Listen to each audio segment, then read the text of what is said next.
So first I had this prepared from last time, but I didn't show it to you.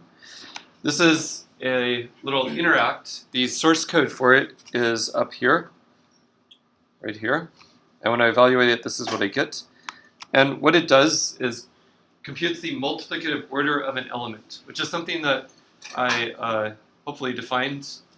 I don't know how much I talked about it, but the order of an element is the smallest positive power of the element that's equal to 1. It's a general definition that's used in group theory in general, but let's take an example, and I'll make this bigger so it's a little easier to see. By the way, if you're using Cloud.Sage Math and you suddenly see that the top has a bunch of big buttons and it switched to mobile mode, this is what happens when the screen isn't very wide. If you were to say zoom out, wide in the sense of pixels, then it'll switch back to the normal kind of desktop mode. So just so you know. This is kind of a more focused mode, and it's what you get on your cell phone. Okay, so here 3 has order 4, because if you take the powers of 3, 3 to the power of 1, 3 to the power of 2 is 9, 3 to the power of 3 is 7 modulo 10, 3 to the power of 4 is 1. So the smallest power of 3 that gives you 1 is 4. Let's take another one. What if I change this to 2? What's going to happen? So our power of 2. You're shaking your heads, annoyed. It's not going to work. There is no power of 2 that modulo 10 will equal 1, because the GCD of 10 and 2 is not 1. So it'll give an error, hopefully. Yes. What if I change it to 9? What's the order going to be?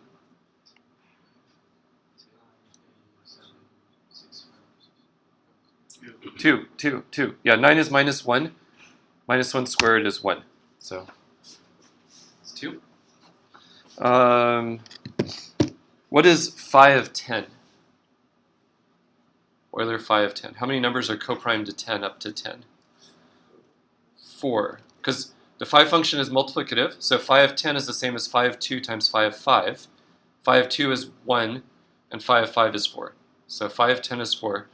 So that's the biggest possible order you could get, because when you're considering this order, each time you're getting, until you finally get to 1, you're just getting some different element mod n, and since there's only 4 different possibilities, the most you could get is 4. So 3 is an example of something where it gives you all of the numbers that are coprimed to 10. You could also try 7, and there you see again the order is 4. And of course we don't have to only do this mod 10, we could take any number and do it mod, say, the current year, 2014. So this is a little bit bigger. Here I've listed the powers of 7 modulo 2014. These numbers, so what you do is you just take each number, multiply it by 7, and that gives you the next number. But if at any point the result, for example here, 7 times 343, that's bigger than 2014. So you divide by 2014 and take the remainder, which is the same thing as just subtracting off copies of 2014 until you get something that's less than 2014.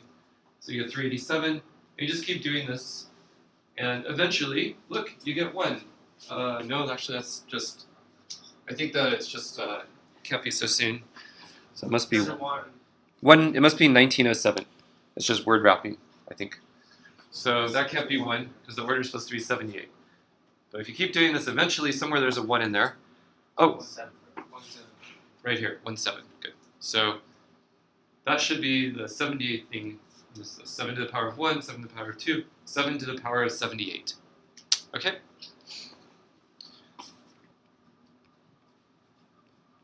So it's just a little gadget that lets you do things like that. Let's see. Let's take a prime like 97 and make this one equal to 2. Okay, so the order of 2 mod 97 is 48. You might wonder, is there anything of order 96 mod 97? It's a natural question. So let's just try some other values. Nope. Nope. Ha! Look, 5 worked. So I tried several different numbers that are coprimed to the prime 97, and eventually I found one that had multiplicative order 96. So if you just start playing around with questions like this, you can easily run into interesting questions. For example, for every prime number p, is there something of order p minus 1? The answer is yes. One can prove that what are called primitive roots exist, and there's a whole section of the book, which I'm not going to cover in this class, that's devoted to giving a complete proof that there is always a primitive root. That is, for every prime number p, there's something of order p minus 1. Other questions you might ask is, what if you take the number 5? That has order p minus 1 when p is 97. Are there any other primes for which 5 has order p minus 1? Are there any other primes p? Or even better, are there infinitely many primes p for which 5 has order p minus 1? That is an unsolved problem, believe it or not. It's called the, well, slightly generalized, it's called the Artin primitive root conjecture, which says that if you take any number that could have any chance, that doesn't obviously, like minus 1 couldn't possibly be of order p minus 1 for infinitely many p, because minus 1 always has order 2, except mod 2. But if you take any other number like 2, 3, 5, etc., that could possibly have order p minus 1, the conjecture is that there'll be infinitely many primes where it does have order p minus 1. But that's an unsolved problem for any particular number. So it's pretty easy to run into problems that have stumped everyone forever, that you can just get by looking at patterns here. Okay, so that's about the multiplicative order. Now let's look at the Euler-Phi function. So this is just another interact. Remember, we computed phi of 10 a minute ago. All this does is you type in a number and it gives you back phi of that number. And remember, in a moment, we plan to prove that phi is multiplicative. We have to talk faster. Looks good. Okay, so 100 is 40. Let's see, how about phi of 13? Quick, what's it going to be?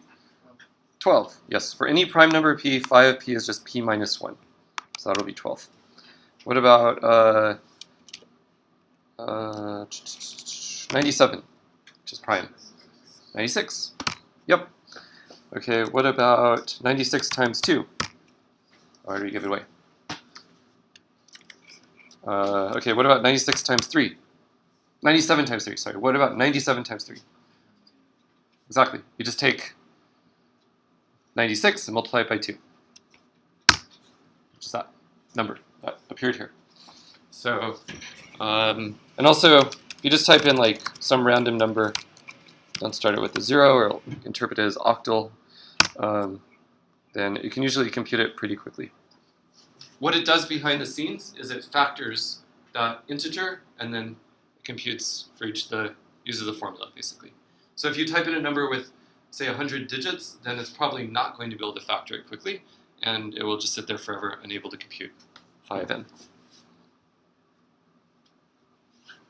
Okay, next, Euler's theorem. So Euler's theorem said, hopefully you remember from last time, it says if you take a number that's coprime to n, and you raise it to the power of phi of n, you always get 1. Okay, we proved it last time by, like, we had a product over everything and a product over everything times that number, and then we just reorganized things and we canceled, and we ended up with that power of the number equal to 1. It's just some algebra trick. So here, let's take a number like, let's see what we're working with, 10. So all this does is it takes each of the numbers that are coprime to 10 and then considers them modulo 10 and then raises them to the power of phi of 10. And we get 1, 1, 1, 1. So the fact you get a bunch of 1s there is just confirmation of Euler's theorem in the special case that n is 10. Or we could do it in the special case of this year. When I hit enter, I'm just going to see a whole bunch of 1s. In fact, phi of 2014 different 1s. It might be useful to just kind of know what phi of 2014 is. 936. Okay, so there are 936 1s here. So not only is Euler's theorem true, it's true for 2014. Okay. And again, I could put a big number in here, but it would have massive output, so I don't want to do that. Okay, moving on, Wilson's theorem, which is it's a primality test. It will tell you whether or not a number is prime. If and only if a number is prime, we proved it if and only if p minus 1 factorial is minus 1 mod p.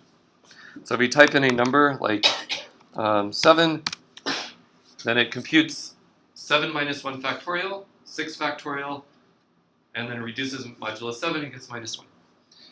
And conversely, conversely, if you put in a number that's not prime, you're not going to get minus 1. So I think we proved one direction of this.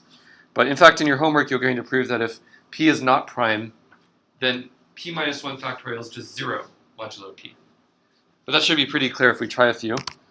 Notice that every time I try something that isn't prime, I'm getting 0.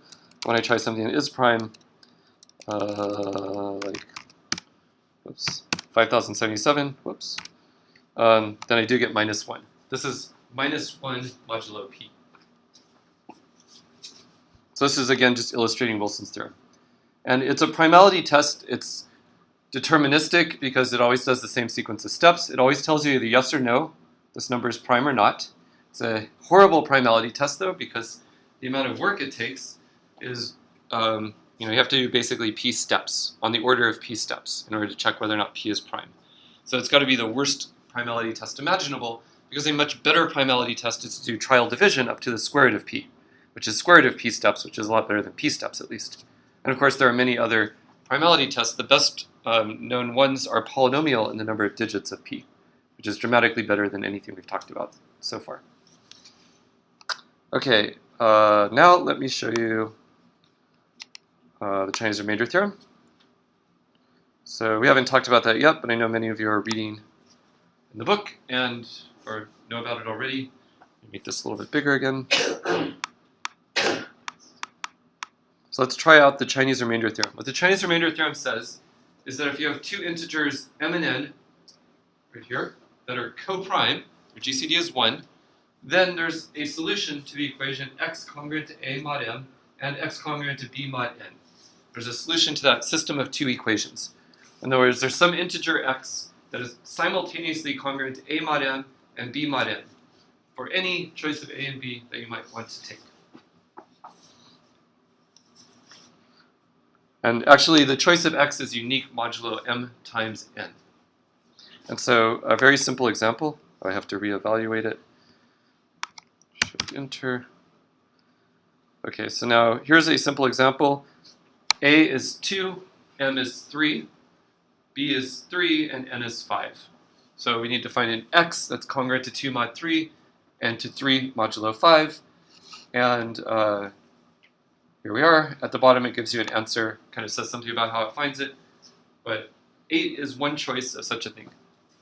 Notice it works. 8 is congruent to 2 mod 3, I hope, because 8 minus 2 is divisible by 3. And 8 is congruent to 3 mod 5, because 8 minus 3 is 5, so it's divisible by 5. And you can, of course, add a multiple of 15 to 8, and you'll get another solution. And we can put anything in here, like 25, 380, 89, 13, 2014, whatever, and it will find some number, in this case 68,489, that's congruent to 25 mod 389, and congruent to 13 mod 2014. And this fact, it's actually very easy to prove, and we'll prove it completely in a second, that there exists such an x. Okay? And we'll also prove it's unique, and that will allow us to reinterpret the Euler-Phi function, for example, and see that it's multiplicative. Okay? So that's our main goal in a moment. All right, do you want me to try any Chinese remainder theorem things? Any questions about it? Yes? How many of these can you do simultaneously? If you have a whole bunch of different moduli, m, n, etc., and they're all co-prime to each other, then you can do any number simultaneously. The restriction is that they're co-prime to each other. Obviously, you would need such a restriction because, just to give you an example of kind of the absurdity if you didn't make that restriction, but also kind of how cool this is. If I make these both 4, I make this one 1 and the other one 2, okay, it's giving me, of course, a message that you can't do this, but obviously there's not going to be a solution to A is congruent to 2 mod 4 and B is congruent to 1 mod 4. I said that backwards. There can't be an x that's congruent to 2 mod 4 and at the exact same time also congruent to 1 mod 4. It's completely ludicrous. So if you don't require the moduli or co-prime, then it's easy to construct examples where there's no solution. Just completely simple. The amazing thing, though, is as long as you require the moduli to be co-prime, there's automatically a unique solution, modulo the product of the moduli. for any number of these. There's a command in Sage here, by the way, called CRT list, where you can put in a list of A, B, C, D, etc. So 2, 3, 4, 7. And then a list of coprime moduli. I don't know, 7, 11, 13, 17. And it'll give you back a solution. And you can do that for any number of them. So that command solved x congruent to 2 mod 7, x congruent to 3 mod 11, x congruent to 4 mod 13, x congruent to 7 mod 17 in one command. Okay? All right, any other questions? 9,221, yep, sorry. All right, so I think we're done with the things here. And I'll turn off the projector, and then we'll prove the Chinese remainder theorem and multiplicativity of the Eulerphi function. So that's next.